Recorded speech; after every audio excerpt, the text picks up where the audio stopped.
Hi everyone! So for today's video, naisipan kong magluto ng ginisang sardinas. So, this is for family. Kung gusto mong pagkasyahin yung isang sardinas sa ilang miyembro ng pamilya, pwede to.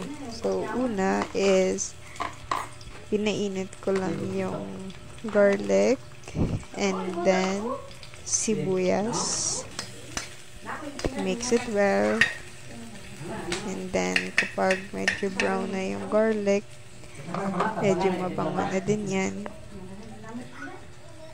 nilagay ko na yung sardinas.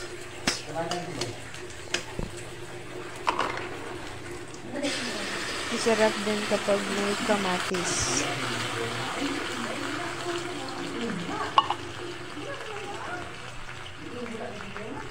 Nilagyan ko ng tubig kahit konti lang.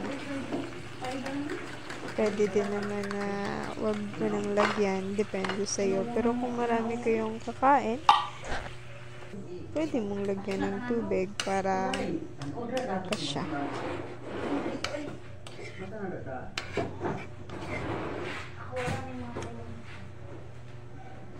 Pinakuluan ko lang yan and then nilagyan ko ng asin kasi naglagay ako ng tubig kaya yung lasa ay mapakla. Kaya kailangan merong asin.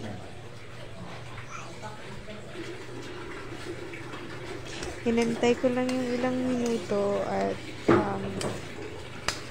kumulo na. Pwede na itong kainin. For those na hindi pa na-try to, subukan nyo. Masarap to. Isa to sa mga type na luto ng sardinas. Pwede na to. Thank you for watching. Please don't forget to subscribe.